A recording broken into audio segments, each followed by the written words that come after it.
എനിക്ക് അത്യാവശ്യം ഈ ഒരു മഴക്കാലം ആയപ്പോഴത്തേക്കും നല്ലൊരു ഹെയർ ഫോൾ ഉണ്ടായിരുന്നു. ഇതെനിക്ക് എല്ലാ വർഷവും വരുന്നതുമാണ്. അപ്പോൾ അത് മാറാനായിട്ട് ഞാൻ ചെയ്യുന്നൊരു പൊടിക്കൈ കാണിച്ചു. ഈ ഒരു മഴക്കാലത്ത് ഹെയർ പാക്കിനേക്കാൾ നല്ല ഇതുപോലുള്ള ടോണർ ആയിരിക്കും. അപ്പോൾ ഒട്ടും താമസിപ്പിക്കാതെ വീഡിയോയിലോട്ട് പോയാലോ.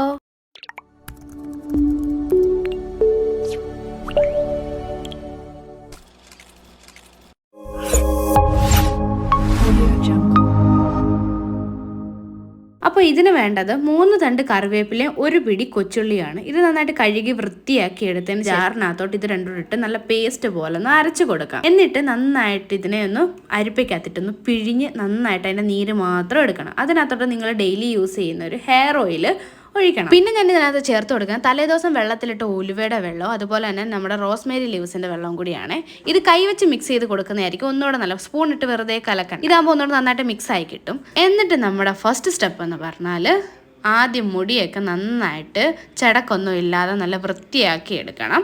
അതിനായിട്ട് പല്ലകന്നിരിക്കുന്ന എന്ന് പറഞ്ഞുകൊണ്ട് ചിരിച്ചുകൊണ്ടിരിക്കുന്ന ചീപ്പ് തന്നെ എടുക്കാൻ ശ്രദ്ധിക്കുക. ഈ ഒരു ചീപ്പിട്ട് ചീകുമ്പോഴത്തേക്കും ഇതുപോലെ ആദ്യം മണ്ടയ്ക്കൂന്നേ ചീകി തുടങ്ങരുത്. ലാസ്റ്റ് എന്ന് വേണം ചീകി തുടങ്ങാം. ഈ ഒരു ചീപ്പല്ല, ഏതൊരു ചീപ്പിട്ടാണെങ്കിലും ചടക്ക് കളയുവാണെങ്കിൽ ലാസ്റ്റ് ചീകി തുടങ്ങാം. ഇങ്ങനെ ചെയ്യുമ്പോൾ നമ്മുടെ മുടിയൊക്കെ അത്യാവശ്യം പൊട്ടുന്നതൊക്കെ തടയാൻ പറ്റും. ഇവിടെ ഞാൻ ചീകുമ്പോഴത്തേക്കും എനിക്ക് എത്രത്തോളം ഹെയർ ഫോൾ ഉണ്ടെന്ന് നിങ്ങൾക്ക് കാണാൻ പറ്റും. ഓരോ ചീകിലും ഒരു കുന്ന് കണക്കിന് മുടി ഇങ്ങനെ കൊഴിഞ്ഞോണ്ടേ ഇരിക്കുക. ഊരി വരുമ്പോഴാണ് ഞാൻ ആലോചിക്കുന്നത് ഇത്രയൊക്കെ മുടി ഉണ്ടോ തലയിലെന്ന്. കാരണം സ്കാൽപ്പ് അത്യാവശ്യം നല്ല വിസിബിൾ ആയിരുന്നു. ഇതിനി അടുത്ത സ്റ്റെപ്പ് എന്ന് പറഞ്ഞാൽ സ്കാൽപ്പിലെല്ലാം നന്നായിട്ട് തേച്ച് കൊടുക്കുക. നല്ല ക്ലീൻ ആയിട്ടുള്ള കോട്ടൺ വെച്ചിട്ട് തലയിലെല്ലാം ഇങ്ങനെ സ്കാൽപ്പിൽ തേച്ച് കൊടുക്കുക. പിന്നെ നിങ്ങളുടെ ഈ സ്പ്രേ ബോട്ടിൽ ഉണ്ടെങ്കിൽ അതായിരിക്കും ഒന്നുകൂടെ നല്ലത്. അതാകുമ്പോഴത്തേക്കും വേസ്റ്റ് ആയി പോകത്തില്ല. ആവശ്യമുള്ളത് മാത്രം സ്കാൽപ്പിൽ ചെല്ലും.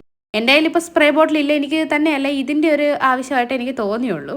അത് കഴിഞ്ഞിട്ട് എല്ലായിടും അപ്ലൈ ചെയ്ത് കഴിഞ്ഞിട്ട് നന്നായിട്ടൊന്ന് മസാജ് ചെയ്ത് കൊടുക്കുക. ഒരു 5 മിനിറ്റ്സ് എങ്കിലും കണ്ടിന്യൂസ് മസാജ് ചെയ്തുകൊണ്ടേ ഇരിക്കുക. കൈയൊക്കെ കഴിക്കുന്ന പോലെയൊക്കെ തോന്നും, പക്ഷെ നമുക്ക് നമ്മുടെ മുടിയാണല്ലോ വലുത്. പിന്നെ ഒരു കാര്യം ഞാൻ എടുത്ത് പറയട്ടെ, ഇത് ഒരിക്കലും ഒരു ഫ്രിസി ആയിട്ടുള്ള ഹെയറിനെ സ്മൂത്ത് ചെയ്യാനോ അങ്ങനൊന്നുമല്ല. നമുക്ക് ഹെയർ ഫോൾ ഉണ്ട്, നമ്മുടെ ഹെയർ ഭയങ്കര തിന്നാണ്, ലാസ്റ്റിലോട്ട് നമ്മുടെ ഹെയർ കിടക്കുമ്പോൾ ലാസ്റ്റിലോട്ട് വരുമ്പോൾ ഭയങ്കര തിന്നായിട്ട് കിടക്കുക, അങ്ങനെയൊക്കെയുള്ള ഒരു ഇതിന് നമുക്ക് ഹെയർ ഗ്രോത്ത്, അതായത് ബേബി ഹെയർസ് വരാനൊക്കെ ഈ ഒരു ടോണർ നന്നായിട്ട് ഹെൽപ്പ് ചെയ്യും. പിന്നെ ഇത് യൂസ് ചെയ്യേണ്ടത് എങ്ങനെയാണെന്ന് വെച്ചാൽ കണ്ടിന്യൂസ് ഒരു 7 ദിവസം ഇത് യൂസ് ചെയ്യാം. 7 ദിവസത്തിന് ശേഷം വീക്കിലി ട്വൈസ് ആക്കി ഇത് മാറ്റുക. അങ്ങനെ ഹെയർ ഫോൾ ഒന്ന് നോർമലായി വരുമ്പോഴത്തേക്കും 1 മന്ത് കൊണ്ട് നിങ്ങൾക്ക് നല്ല വിസിബിൾ ആയിട്ടൊരു റിസൾട്ട് തന്നെ കാണാൻ പറ്റും. അപ്പോൾ വീഡിയോ ഇഷ്ടപ്പെട്ടാൽ ലൈക്ക്, ഷെയർ, സബ്സ്ക്രൈബ്.